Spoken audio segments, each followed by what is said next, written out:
Aujourd'hui, nous avons assisté à l'ouverture officielle du Salon des études supérieures et professionnelles. Donc, le prétexte du salon, c'est qu'on s'est rendu compte que le constat est qu'au Sénégal, la majeure partie des étudiants ne sont pas bien orientés, d'où le taux élevé d'échec dès les premières années en études supérieures et professionnelles.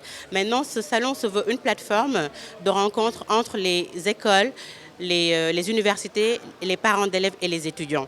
Les étudiants auront la possibilité de voir concrètement et en direct, en tout cas face à face, les dirigeants d'école, les dirigeants d'université, de leur poser des questions par rapport aux formations que ces dites écoles dispensent et ainsi d'être mieux orientés. Les écoles aussi, en contrepartie, auront la possibilité de présenter leur cursus, leur filière, les débouchés qu'offre leur formation. Et ainsi, on pourra diminuer le taux d'échec patent qu'on compte. Parce qu'aujourd'hui, le constat est que la majeure partie des étudiants embrassent des filières parce que c'est le choix de papa, c'est le choix de maman ou bien c'est le choix du voisin. Si ta sœur fait en tout cas gestion de projet, automatiquement dans la famille, on a tendance à dire, ben, tiens, puisque ta sœur a fait la gestion de projet, tu dois aussi faire la gestion de projet. Et si la gestion de projet n'est pas ton profil, tu ne peux pas réussir là-dedans.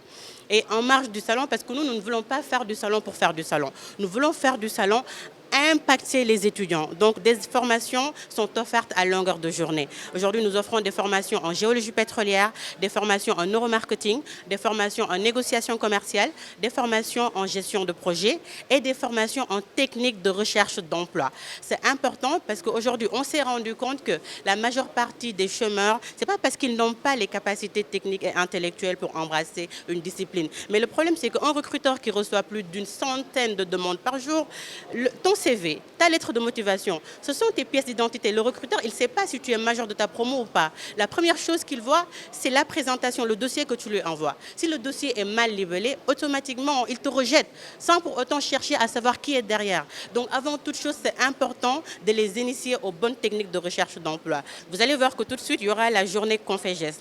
C'est-à-dire, la Confégès, c'est la conférence des ministres de la jeunesse et du sport de la francophonie. La Confégès se chargera d'animer toute une journée sur la place du sport dans l'enseignement et la place de l'éducation physique dans l'enseignement.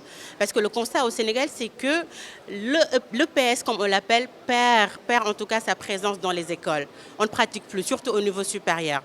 Et c'est important de faire du sport. Tout ce qu'on pourra nous enseigner. Sans sport, le cerveau n'est pas réveillé. D'accord? Et aussi, il y aura des panels sur la place de la femme dans les filières scientifiques et techniques.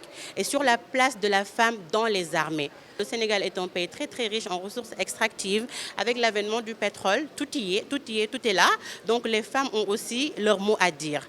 Les femmes doivent intégrer ces secteurs. Notre société nous dit que, en général, moi-même je suis ingénieure dans le domaine du pétrole et du gaz. Je suis diplômée de l'université de Rennes 1. Et c'était en France et à l'époque j'étais la seule fille de la promo.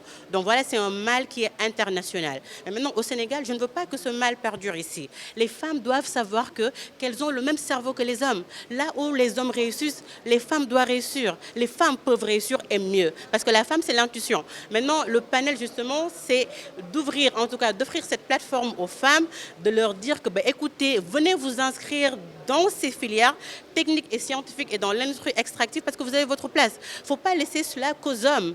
Non, le genre est là. Nous prenons le genre. La femme a son mot à dire. Donc, en gros, c'est de ça dont il s'agit. Et ça, c'est la première édition. L'autre édition arrive à grands pas, le salon de l'employabilité et de l'éducation en général. Et tous les 2 mois, Inch'Allah, avec l'appui de nos partenaires, aujourd'hui vous avez la Confégès et la Confémen, nous allons dérouler ce genre d'événement. La jeunesse au Sénégal n'est pas une jeunesse nulle.